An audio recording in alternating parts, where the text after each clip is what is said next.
All right, so today's Mamba moment of the day, we go back to December 17th, 1997.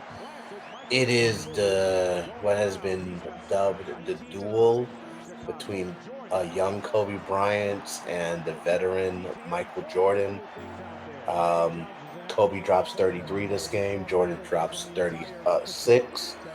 The Bulls does they do win the game, but and this is when the Bulls were in the middle of their three-peat. This was the last dance season.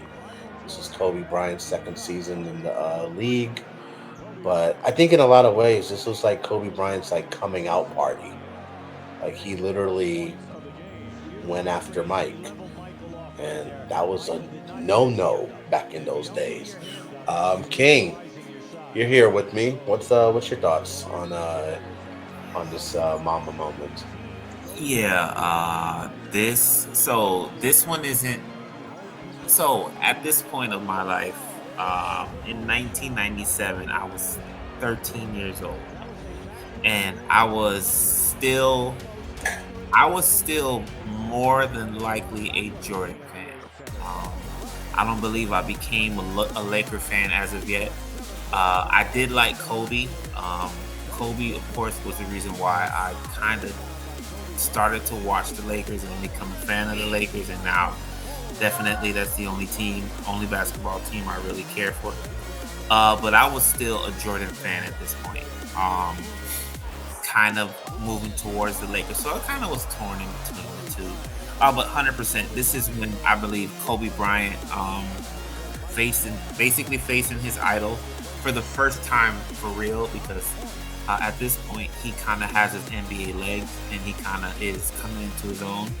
And he does see that at this point he can hang with Jordan. He wasn't better than Jordan at this point, but he kind of did see, all right, I can play in the NBA and I can play against my idol and put up a fight. So yeah, this was like you said, his coming out party. I think mentally for him, this is where he kind of broke through. Yeah, for me, I was oh man, December 97. I was in the sixth grade. Um, Definitely a Jordan guy. They Bulls just two-time defending champs on their way to the second three-peat. Um, also, yeah, man, copping those 13s, those retro. I mean, they weren't retro at the time, but copping those 13s, those black and white ones from He Got Game. That was a must-have for Christmas. So Jordan was wearing those, but yeah, man, this was you know interesting time of my life. But you know what? Looking back at this, this was you can tell this was the beginning of something special because you know Jordan. First of all, it was like a carbon copy. Like Jordan was literally playing against his younger self because if you look at how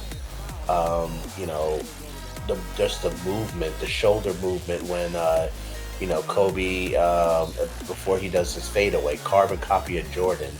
Also, I love the clip. There's the famous image of Jordan and Kobe standing next to Jordan where they're both leaned over, and Jordan being willing to share information to a competitor. Like we have heard the legendary stories of how much Jordan was just ruthless, but to really share information on the court while also giving him the business, you knew that was something special. And yeah, Kobe held his own, to score 33 in Chicago, second year player. He was still coming off the bench at this time. Eddie Jones was still in the starting lineup. That just says a lot, and it was definitely foreshadowing for what was, you know, going to be an epic career. So yeah, just it's just amazing to see the similarities between the two of them. Yeah, you kind of see it on plays like it's almost as if Jordan would come down one play, and do something in the, like as far as like post up and either hit you with the pump fake and the up and under, and Kobe Bryant will come back 2 plays later and do the exact same move. Or you see Jordan with his fadeaway, Kobe will come on the other block and do the same thing, the fadeaway. Um, yeah, and at this point, they both were at their peak or Kobe was at basically at his peak from this point on, and Jordan was at his peak athletically, where he can jump and hang in the air and look almost as if like he's floating. And Kobe at this point was the high flyer. He definitely had his shooting mechanics were perfect at this point. Still, he can shoot. I think he actually shot the three ball better earlier in his career, and his mid range and footwork was already impeccable at this point. It only got better throughout his career. But yeah, um, you saw that they were like Kobe was a copy of Jordan, and it showed in this game. Yeah, and it even we even when we say a copy of Jordan, that's saying it in the most complimentary way because remember this game was 2 months before the '98 All-Star game where Jordan famously like recognized Kobe. It's like, man, this young dude is coming. This young dude, this young kid, like he's not going to be denied. And so, I think, we know we have learned about the bond, the big brother little brother relationship between Kobe and Jordan. And this was really the beginning of it because, like I said, for Jordan to school Kobe on the court from a competitive standpoint in this game, also teaching him some lessons and giving him some tips in the game. Um, it just shows because he didn't feel sorry for him. He didn't take it easy on him, but to teach him along the way.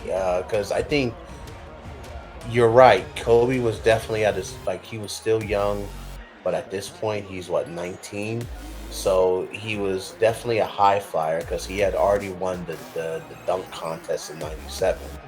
So he's definitely a high flyer. But Jordan was like at his peak mentally. So he was also showing Kobe how I'm gonna beat you mentally.